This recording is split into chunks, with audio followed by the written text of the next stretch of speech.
happy hump day, and thank you for tuning in to an all new episode and new season of Stop Faking It. We are in February. I am Emily Bracy, and here we go. For the month of February, we are going to be talking all things comedy. If you follow me on Emily E. Bracy Comedy, you know that I have once again gotten back into comedy, started doing open mic nights around Tampa. It's been so fun, and I can't wait to do more. We just had the Sunshine Comedy Festival come through here, and that was really cool and inspiring, honestly, to go through. So I thought it was only fitting to have the man who first helped me get on those stages, but more importantly, he is an actor, writer, hilarious comedian, as well as teacher and mentor. You may have seen him in the ABC movie My Future Boyfriend, any of his many commercials, and he's also a TikTok sensation. Ali Flores, thank you for being on my podcast. Oh my goodness. Thank you for letting me be on your podcast. Holy cow. Of Excited. course. Yeah. So back in 2019, I really got out of my comfort zone. And I think it was more out of my comfort zone of just leaving the house past 6 p.m. But signed up for some comedy classes in Orlando. You were my teacher. It was Mhm. so great. But I think like one of the coolest things, not only the knowledge and everything I could take out of it, and there's still some things that I'll like, be writing a bit and I'll like say to my husband, well, Ollie said this and that. So it's still here, still in my Awesome. head. And but I think adults forget to be goofy and silly. And it was just so cool having a group of people all from different backgrounds. We were all different ages, types of people, and we all would just get silly and have fun, but also help each other. And Hmm. so it just went way beyond comedy. And it was such a cool class. So I Thank first and you. foremost, thank you for all of that. You are very welcome. Thank you for saying that because Yeah. that's what I try to do with the class is like we got to make this fun, but we Yeah. also got to know that yeah, we got to learn about comedy, Hmm. but it's got to be fun. If you're not having fun, then why do No. it? Literally with anything in life. Hmm. That's how I Yeah. feel. But yeah, it was really cool just even how supportive everyone was. Because at the end of, what was it, like 8 weeks or something like that? Yeah. It's an 6 or 8 week 8, yeah, course. eight Yeah. weeks. We did showcase night where we each had to do 5 minutes, and it was just really cool. You saw everyone from day one, and then, I know me, I was like so hooked, still am, but like hooked on having my notes right in front of me. Hmm. And for me, that was my biggest thing of confidence, was to be like, yo, you can remember things. You just don't think you can. Right. It's funny how And though yeah, that little note will make you think you can't remember it, like you yeah, need it. It's hmm, it's weird. it Yeah, it's is. a mental thing. Yeah, it's so bizarre. And it was just, yeah, it was really cool seeing how we all started week one, like barely speaking up to like the final showcase and being absolute crazy people, but Uh-huh. doing a great job at it. And crushed it. Like that's one of my favorite things about Yeah. the class is like seeing people come in and that first day, they're super nervous, like they'll have their notes and it's shaking. Yeah. And then to see them crush Yeah. in the showcase, you're like, wow, Yeah, that's cool. I remember doing that. And like luckily I had like quite a few friends and family there too, like rooting for me. So that was awesome. But I was like, this is it. I was like, that was such a cool 5 minutes. I was like, I Hmm. need to do this more. And then I moved to Tampa, COVID happened, and then everything kind of shut down, obviously, even in Hmm. Florida for a little bit. And it just took me a hot sec to get back into it again. But I started meeting some like local Tampa comedians, and they're like, oh, there are these open mic nights. So I started doing them again. And I'm so excited to pick your brain and have you Yeah. answer some questions. Also, I was beyond thrilled in 2020 when you started blowing up on TikTok. Oh. That is a hard app, dude. So I give you all the props. I mean, your jokes are obviously hilarious. Was it like the Karen's joke was one of your first big One of the ones? first ones, Yeah. yeah, was like I was going to a bar that I go to all the time, and right next to it, it was just the Karen's crab thing, and I was like, "That's where they make them," It's so and that blew funny. up. And then like I did another one. Yeah. It was a simple thing. I was walking Hmm. by a retention pond in my neighborhood, and there was a sign that said no swimming, and it was like this much water. It was like a thing, and I said, and I just did a video, and that blew up. And Yeah. so I went from like 200 followers to like 8,000 in 2 nights, and I went, oh man, now I got to do stuff.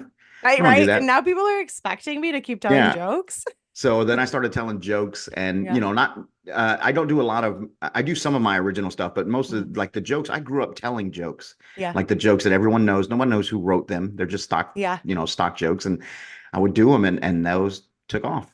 I call And them elevated dad jokes oh, there you go. because like I wouldn't like repeat some of my dad's dad jokes because I'm like, okay, that's really not that funny. But yours are like, they're like the ones that are almost like common sense. And you're like, that is Hmm. hilarious. But they're the jokes you keep telling your friends because they're just simple Hmm. one-liners. But yeah, so congratulations on the TikTok. Thank That you. is incredible. But yeah, let's get right into it. So how did you get into comedy? The whole world is stand up. Being a short Mexican, growing up in a very violent town, like it was. I mean, Yeah. it's not that it's like it's really violent, but Hmm. I mean, it was very. I grew up in a small farm working community called Ali Florida. Hmm. So it's very tiny. I graduated with 121 people.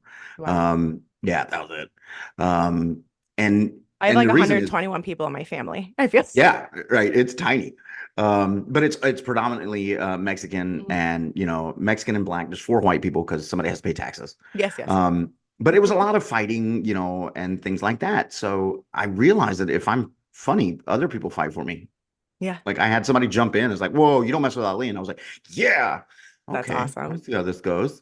So I got bit by the acting bug Hmm. early on. God, I'll never forget it. It was my fifth grade play. It was me and Rob Massey, and we were the leads in this play. It was a little Christmas play.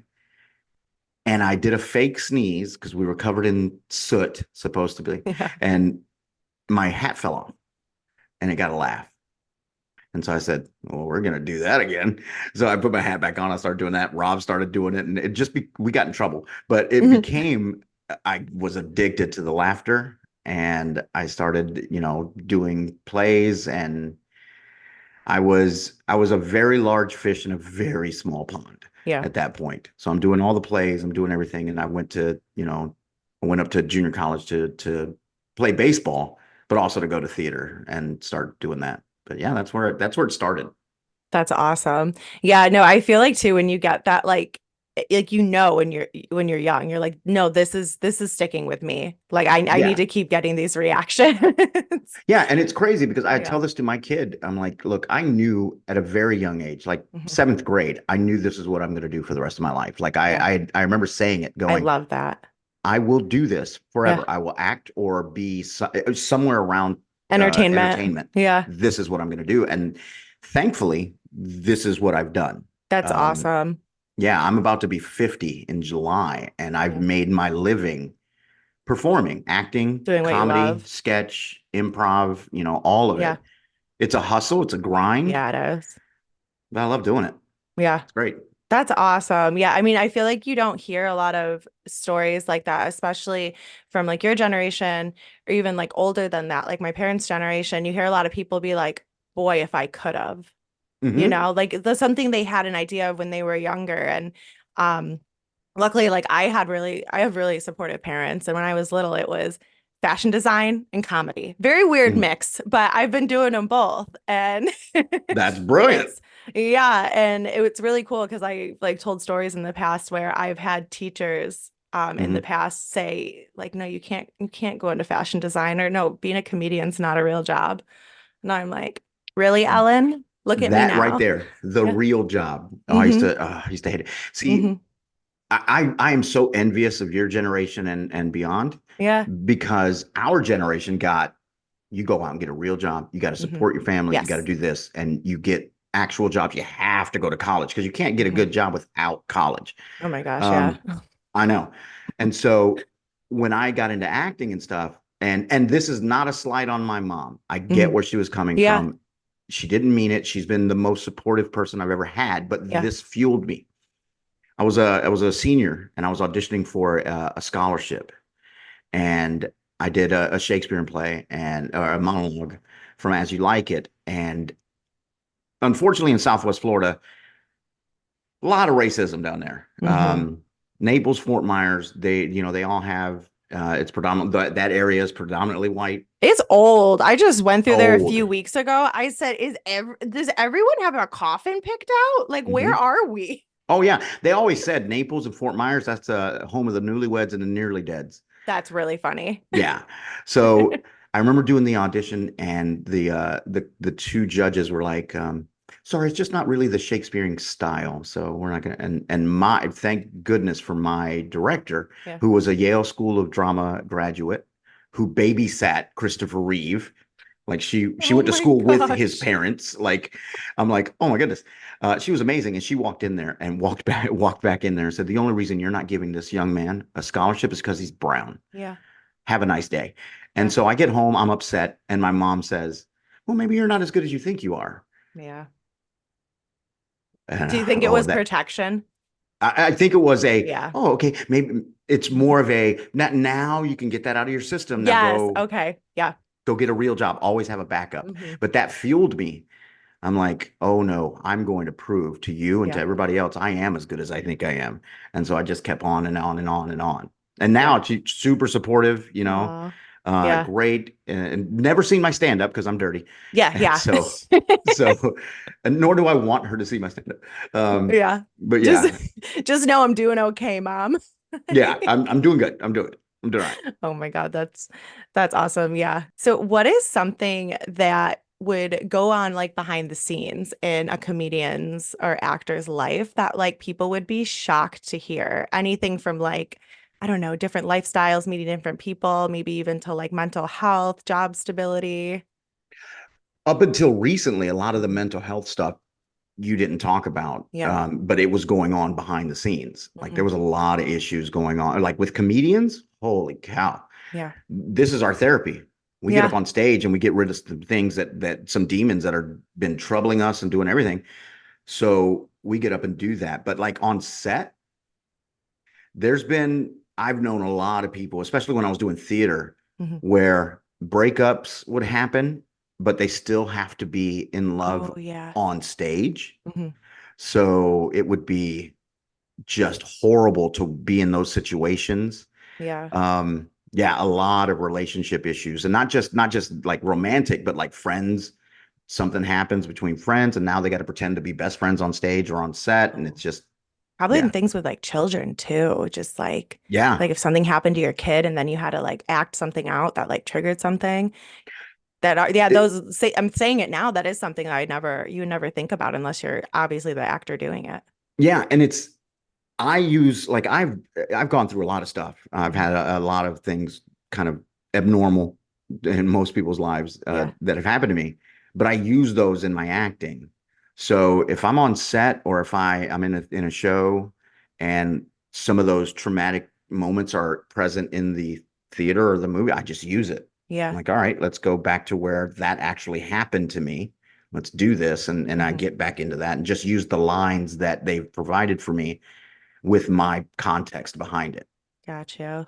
So yeah, you got to take advantage of it almost. Yeah, yeah. Then let the I know a lot of tears after. people are like, if I could go back in time, I would take away all of those things that happened to me. And I'm like, No. I wouldn't because I Yeah. wouldn't be who I am right now. I wouldn't be the guy that's able to continue to 100%. keep going and then make fun Yeah. of it and make it Hmm. funny. My favorite question is when people ask me, like, how are you so funny? And I go, trauma. And then they laugh because they think it's a joke. And I'm like, it's not a punchline, it's an No, answer. yeah, it's a weapon. It's a Yeah. shield. It's Hmm. comedy is such a wonderful tool. Hmm. Um, I think and that it's great. like I first really like got a reaction. I got like a stage bug early when I was younger from camp. Um, but with comedy, when I was in fifth grade, my middle school, my dad was my Mhm. principal. Oh Oh, wow. yeah. And so I was such an easy target. And I think that I just started being funny and making jokes to like Hmm. lessen the blow of things. And Yeah. it was, yeah. And I just remember you almost get that like, oh no, I got to get another laugh. Oh, I got to get another laugh. I may have gotten talked too much on every single report card until I graduated, but now I just don't shut up for a living. So like, who cares? Me too. I was going to ask you Same. actually what So you were many talking about talks when I too was much, younger. distracted, and now, Distracting the other students. oh, but now that So I've you been think I'm pretty? diagnosed No. with like the ADHDs and all this stuff, and I'm like, now it makes sense. 100%. I know. And then when you meet like other like ADHD adults who got diagnosed like in their adulthood, you're all like, oh, that happened to you too? Oh, that to you too. Like, And oh my mm, goodness, I feel so bad for everyone, including myself, yeah. who thought we were lazy, Oh who my were God. told we were I thought lazy. I was so stupid. Hmm.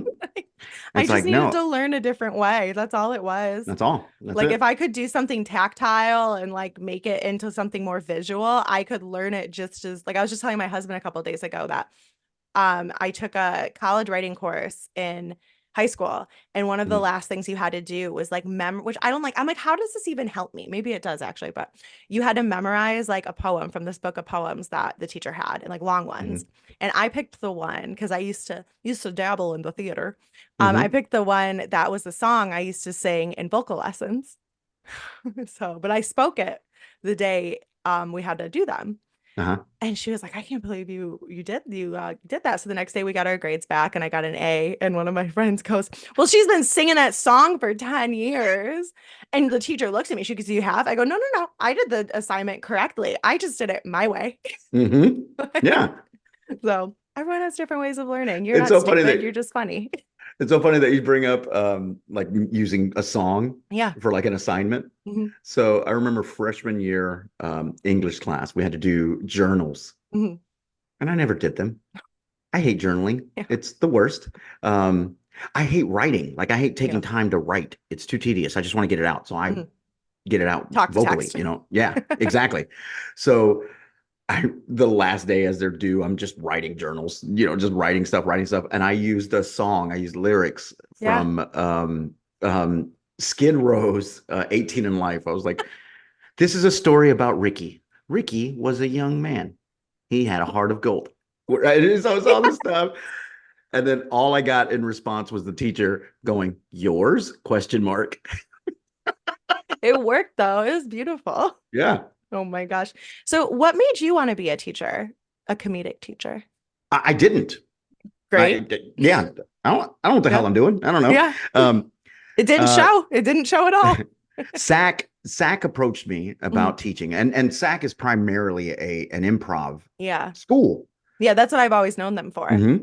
And so, SAK Comedy Lab, for those of you that don't know, is where Wayne Brady came Mhm. from. A lot. Joe McCrary, who's been in so many movies out there, came from SAK. We got some pretty good people out here. We got a lot of writers that, wrote for like Mad TV, Scrubs. They're writing for things, and now they're big producers and doing stuff, all from SAK.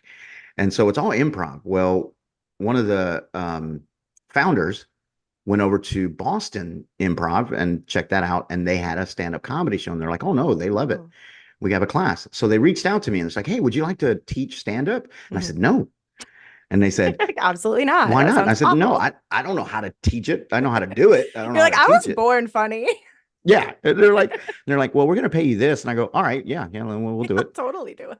I said, but please understand and let that first semester class know, I don't know what the hell I'm doing. Yeah. We're just going to be creating this on the fly. Yeah. And eventually I started getting a rhythm and I fell in love with it. That's awesome. Yeah. I bet that scene, like I was talking about before, seeing people from day one all the way to the showcase Hmm. it must just be incredible. I mean, your kids are graduating and you do it Yeah. multiple times a year. And I have there are students from my very first class Mhm. 7 years ago, 7 or 8 years ago Yeah. that are still doing it now. Oh, And I that is see in so there. cool. Yeah. That's awesome. And even what you Hmm. were talking about before, how like comedy, like doing stand up is like therapy.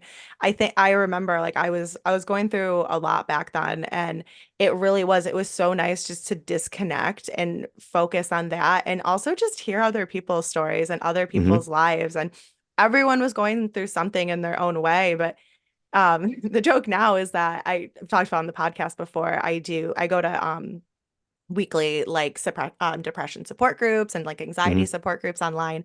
And lately they're on Wednesday nights, but I've been doing open mics on Wednesday nights. And I'm like, it's just a different form of therapy. They'll understand. And it really is like the rush you get, like girls popped a lot of pills. There ain't nothing like it.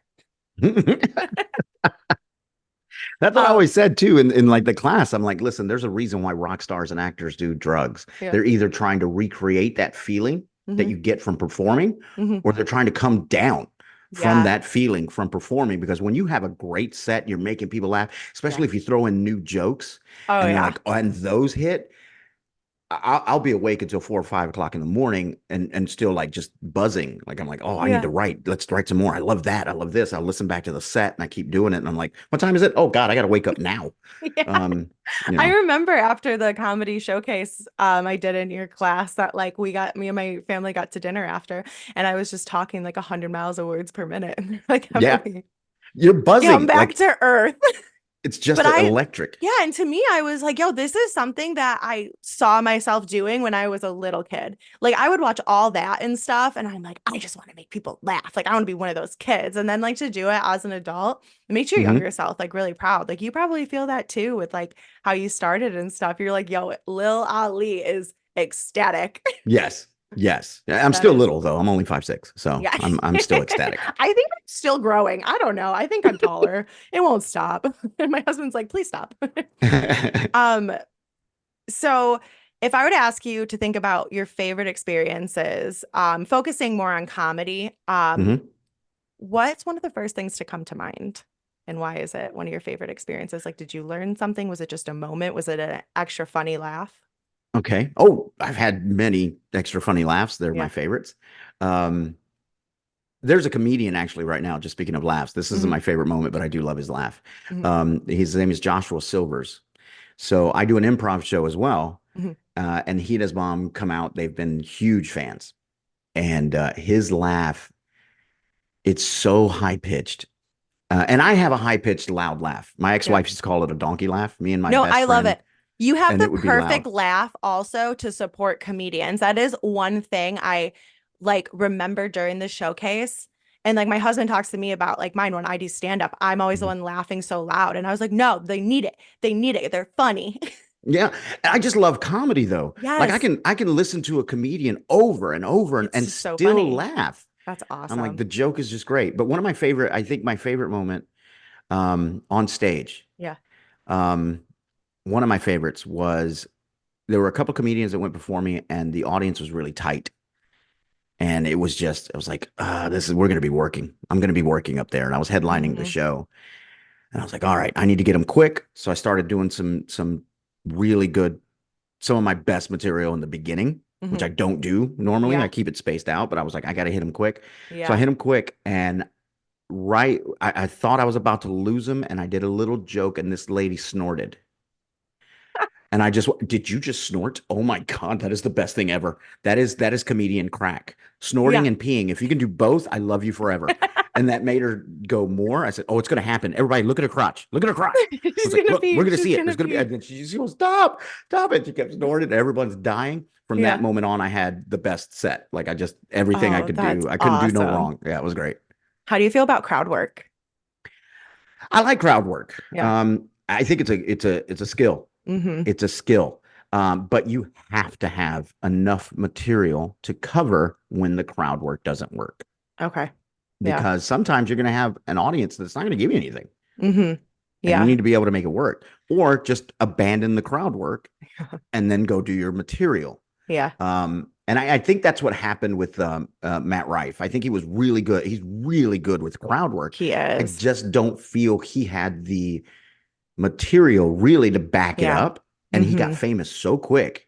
Yeah. And His that, it's weird. His like skits that got famous online is not his like who his comedy was originally written for. right. So his whole thing was it was so bizarre to see the Hmm. rise and fall of Matt Rife.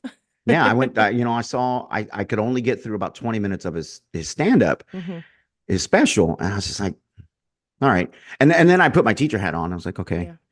that was a good joke. I was like, that was a good joke. Yeah. I wouldn't have told that joke, but that was a good joke. And then I just kept going, no, that was lazy. That was a lazy Mhm. joke. That was you could have delved more into that. You could have got something better out of He that. has too many people telling him how hot he is. So he doesn't think he Yeah. has to work for it. And I And say I that with all totally the get it. kindness in my heart. I get that all the time. So I understand. Like I just like, being 5'6" and overweight and Yeah. 50. So I get the hotness.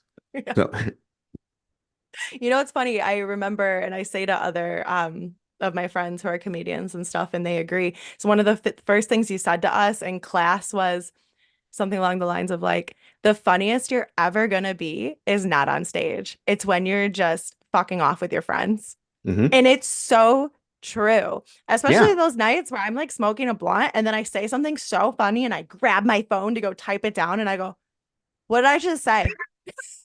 And everyone's like, I don't know, but it was the funniest thing you've ever said. I was like, how come none of us know what I said? So infuriating when that happens, when you Oh think of my something God. good, even when you're not high. Like it's like, oh, I It just thought just of something. goes. Okay, all right, let's say, oh, let me go write it down. And Yeah. on the way to go get a pen or something, You'll forget it. Yeah. what was it? I'm And you pretty don't even sure know the premise. I think it had to have been you basically saying like how much you have to like write those moments down and write everything down. And like I still have the notes that I started back during that before Hmm. the showcase in 2019. And there's even been times when I'm driving and I'll just turn on my notes app and I'm like, something about like dating with this and that. And like, and then I go Yep. home and listen to it. I'm like, okay, I have something there. I have something there. But My it's favorite so thing, true. my favorite thing about that stuff is so in May, it'll be 15 years of me doing professional stand-up That's comedy. incredible. Um, and I just listened back to a set I did 14 years ago. Mhm. I was like, oh my God. Like it came up on my phone. I had it Yeah. on shuffle. I was like, this is like when I first started. Oh Oh my my God. gosh. And then I'm listening to it and I do a lot of the same jokes, but they're not the same jokes. Like Yeah. They've it's evolved. yes, and gotten good because it that was a horrible set to listen Mhm. to. It was cringeworthy. But I was like, oh my God, I forgot about that joke. I Mhm. loved that joke. That's a funny joke. Oh my God, I forgot about that joke. Oh my gosh. And I was like, oh, just Yeah. forgot about all those that material that I was doing then. And I was like, man, I got to bring those back. They're actually Yeah. good. I just never like honed it. Yeah. And for the right audience, probably too. Hmm. And that's something I was going to ask you too. Like, what do you do when you get up there and, like, let's say I mean, after 15 years, like, you have so much great material, but like, Hmm. especially for people who are like more starting out, maybe only in it for a few years, like, if you're about to perform in front of a crowd that you're like the example you gave, you were like, wow, these other people are not getting not getting the crowd going. Like it's the Hmm. crowd. Like what's your advice with that? It's weird because I've always said, especially if it's a professional show, Hmm. they booked you, you got to do your thing. Yeah. You do your material. Don't change who you are. Okay. So let's just say, for example, um, you go out and it's a very conservative crowd. And You're I'm like, talking oh about man, dicks. yeah. It's like, okay, shit, am I going to be able to do this? Yeah. You know what? Screw it. No. And most times when I think the crowd isn't going to do that, they love it. Hmm. Um, so I always say energy over Yeah. material when a crowd is tight. Get up there, Yeah. be energetic, be confident, and do your stuff, but do your stuff confidently. Don't do a joke knowing it's going to fail, and then when Yeah. it doesn't get a laugh, like, yeah, I knew that one wouldn't work. You Yeah. guys, and it's like, okay, I guess that's another one that didn't work. And we're like, Yeah. now we start to feel sad for you. Yeah. It's like, okay, Yeah. let it go. Just do your jokes. Commit to the bit. That's what I remember you said too. You said if you're going to do physical comedy, you commit to it and go Hmm. all out. And I've slowly been getting more because I personally love physical comedy. I love when Me people are too. flailing their arms. Like, so I've been trying to do that. And I hear you in the back of my mind, commit to that bit. And I'm like, yes, sir, Ali, I will. Yeah, because like I always do the example of Eliza Schlesinger. Mhm. She's Brilliant, and so her funny. physicalities, she Mhm. commits 100%. And Like her it's, voice is mm-hmm. hilarious. Yep. But I've seen comedians who don't commit all the way and it Hmm. falls flat. I'm like, Hmm. listen, if you'd have just gone full force with the silly, Yeah. being ridiculous, what gets us in trouble is our own ego. We go, I don't Yeah. want to look that stupid because I might get laid. I Yeah. might I Oh, might I have an love, opportunity to get laid. yeah. And Yeah. I'm married now, so I can look so stupid. It's fine. Yes, that actually does make it better. Sorry. I remember a buddy of mine goes, dude, you got so much game. And I go, and this is when I was married. And I go, no, I don't. And he goes, dude, these girls are all about you. I said, because I'm married, they I don't see I'm care. married, Yeah. and I'm flirting Yeah. without intent. I said, but if I were single, yeah, that wouldn't happen. I Yeah. would be, "Hi, you're so pretty. Yeah. Like, Right. I have no It's a game. totally different room. 100%. Hmm. Oh my gosh. So, I think it was during the Tampa Sunshine Comedy Festival. Hmm. Josh Wolf performed. I saw him, and then he was doing audience questions, and one of the questions was just very simple, like, what is some advice you have for an up and coming comic? And his was, be prepared to bomb and bomb and bomb and be okay with it. And so I told my husband, I go, well, the internet's been talking shit to me for almost 10 years now. So I'm good at bombing. Like I always joke and say, you can call me stupid, you can call me ugly, you can call me fat, but you cannot say I'm not funny. Yeah, that's right. But And that's something no one yeah, should say. no, No one should ever look at a comedian yeah, or anyone and say they're not funny. yeah. It's You just need to not my say type. Mhm. they're not funny to you. Yeah. No, And that's the thing. Because totally. I hate when people go, we'll just go with that. Matt Rife, he's not funny. Yeah. No, he's obviously funny. Yeah. Obviously funny. He's just not Yeah. funny to you. And that's It's like okay. I'm not a music. big fan. I'm not a big fan of Yeah. Amy Schumer. Yeah. But that doesn't mean she's not funny. She's hilarious. She clearly is. Like, yeah. Right. Like, it's, Like, yeah. so Hmm. It's like the Swifties versus like non-Swifties. It's like you can have both worlds. It's fine. We all can it's like okay. different things. But It do is you okay. have any early on memories of bombing? Oh God. I have recent memories of bombing. Are you kidding me? Let me I hear bomb them. all the time. Bombing is huge. Yeah. One of my that you learn way more from a Hmm. bomb than you do from killing. Yeah. Killing is Ooh, that's easy. insightful. Yeah, you kill a room, you're like, yeah, but what did you Yeah. learn? You just learned that you're good and you are on a roll. And you're But just gonna go do the same thing again. when you bomb, Gotcha. now you're sitting there going, now you have to analyze. Okay, was it me? Was it my energy? Hmm. Did I screw up? What can I do to get better? Hmm. And so, yeah, I one of my first bombs. Ooh, ooh. It was at a showcase. Hmm. It wasn't an open mic, but it was a showcase. So I had to do 10 minutes. And it was probably one Oh. of the first times I felt really good about this 10. Hmm. And my first joke usually gets a huge laugh, Hmm. chuckles. And I went, okay. Second joke, crickets. And Is this now thing on? I'm sweating. I could feel the sweat going down my back and into my Yeah. crack. Like I'm like, my ears are hot. And I go, you know what? I'm just going to get my closer joke right now. This Yeah. one kills. I Yeah. do the joke, nothing. Yeah. And the inside Internal audience panic. was gone. He left. He's like, fuck this. I'm out. I'm out. And I just sat there. I was like, and I had to go through it. I just Yeah. had to finish my set. But man, I don't even remember the rest of that. After that moment, I kind of just blacked out. I was like, I'm done. I'm just gonna get it out and go. Do you Yeah. think also being an actor really helps like the recovery and stuff like that? Because I mean, in a sense, comedy is acting. Hmm. Like until you get to and that's something I noticed when I started doing it again. I felt like I was almost over presenting myself as this character on the internet that I'm portrayed to be.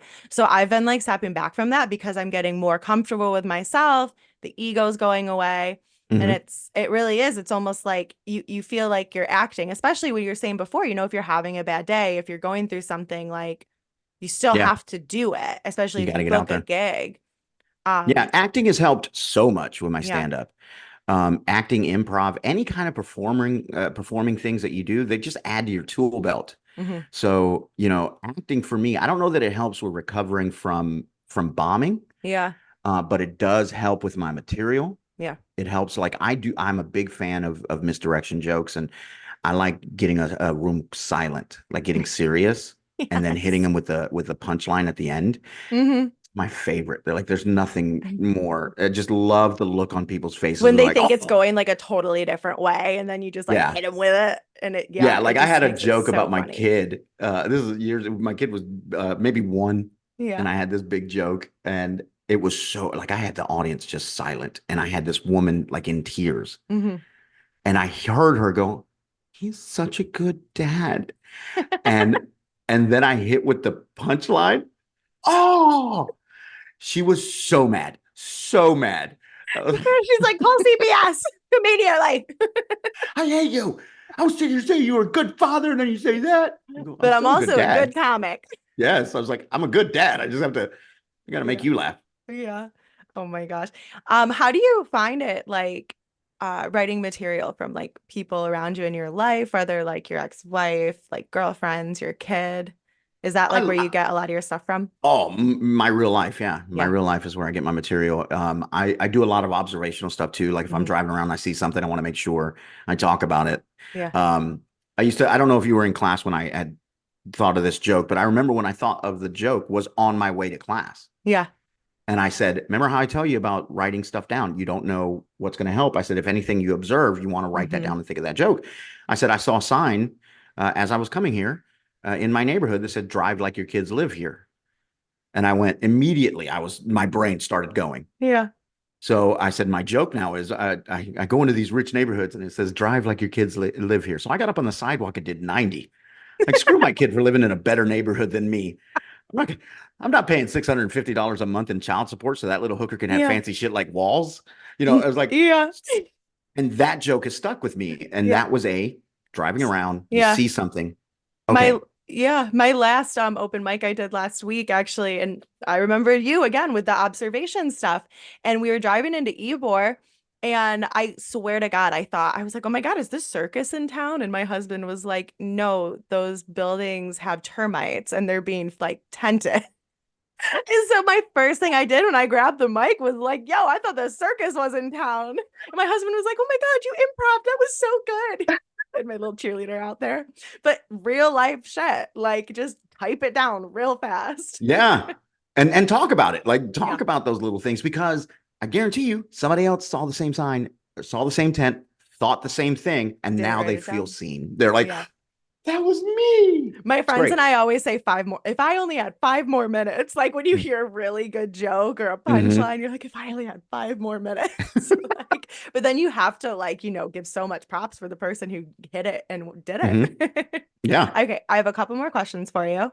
Yeah. So to wrap up the whole comedian advice, if up and coming comedian myself was to ask one big advice that like you wish you could have told yourself as a younger comedian just starting, what would it be? Ooh, that's a tough one. There's a lot of good little nuggets Yeah. that I try to come up with, and I guess this is my favorite note. Hmm. I wish I'd have said this to myself. There's a comedian out there, and I was very flattered when he said this to somebody else. Somebody told me about it, Hmm. um, and they had asked him what's the best advice he got, and he goes, I got that from Ali Flores. He told me, cut, don't rush. Yeah. And so if let's just say you're doing an open mic, you got 5 minutes. Hmm. And they're like, hey, sorry, we got too many open micers. You only get three. Hmm. Don't try to cram your Yeah. 5 minutes by speeding up. Just cut jokes. Yeah. Cut, don't rush. Because when you rush, you're taking away your timing, you're taking away your personality, Hmm. you're not giving people time to laugh. So it's going to be a horrible set. It's like Hmm. just cut a couple of jokes. You'll be Yeah. fine. Still relax, still be conversational, and just have fun. And then go to the other open mic night and do the other jokes. Yeah, exactly. You're not getting rid of them forever. You're just putting them away for a second No, because you I've had to cut it down to 3 minutes. definitely have done that and tried to like, oh, okay, oh no, I got the light. I gotta finish with it. Like, I Oh, gotta keep going and then here's another one through too. the Here's light. something I just thought about. Um, I really wish this would have happened for me. And now that I'm teaching, I do tell my students this: come up with cleaner versions of your dirty jokes. Oh, that's a really good idea. Come up with cleaner versions of your dirty jokes. So Okay. you can do your club joke, Yeah. blah blah blah. But if you get into a place where it's like a corporate event, can you still do that joke without the dirty? Yeah. And so I've done some sets um like on TV. I did the Afrotainment one, Funny Not Famous. I did that show and I had to do 10 minutes or 15, 10, 15 Hmm. of clean. Hmm. And so I'm like looking at my You're material and I like, had to am I rewrite. PG? I know, I'm not. Um, and so I was like, all right, let me see what I can do. And I transferred, I was like, okay, let me rewrite that joke. I can do that. Yeah. I can do that. I'll just change this. And I actually like the cleaner version better on one of my jokes. So Yeah. I've kind of stopped I use the cleaner version now. Sometimes I think when you do clean up stuff, a couple of times I've done it, like it makes people think more. So when Hmm. they hit it in their head, they're like, wait, that was so funny. Instead of just Hmm. being like so obvious sometimes. But that also just reminded me about when we were doing the showcase during my class, and you said, I think like keep it PG-13 and not R. Hmm. And I was like writing and I like raised my hand. You're like, yeah. And I go, am I allowed to say semen sandwich? And you were like, what? So we said high protein sandwich, and I just did the That's movement, right. but I That's cleaned right. it up. I cleaned it up.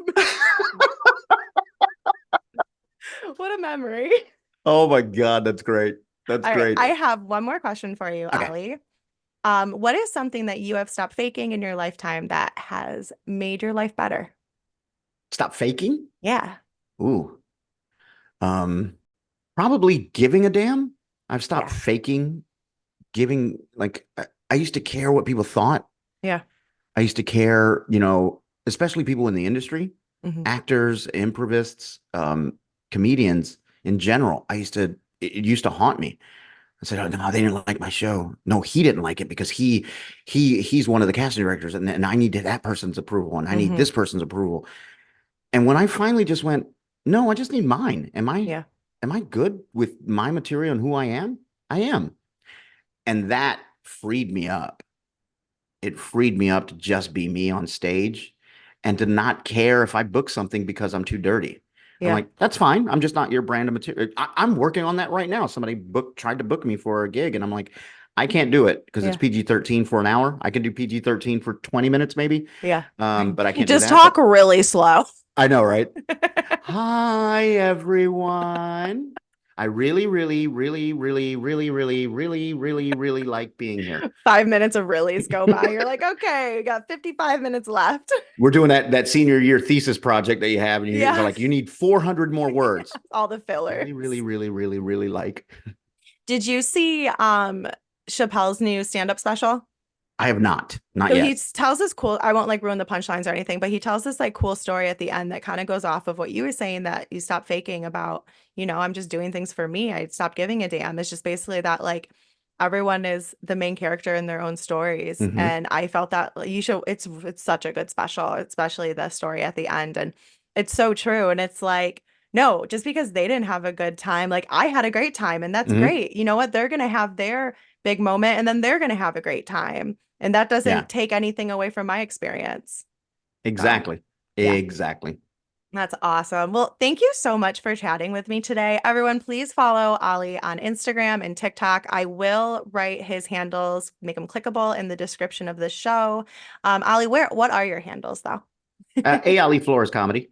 Perfect. And yeah, I will put those in the show description. So everyone, thank you so much for listening. That wraps up this week's episode of Stop Faking It with me, Emily Bracy. Do me a favor and go rate the show 5 stars. I would really appreciate it. See you next time.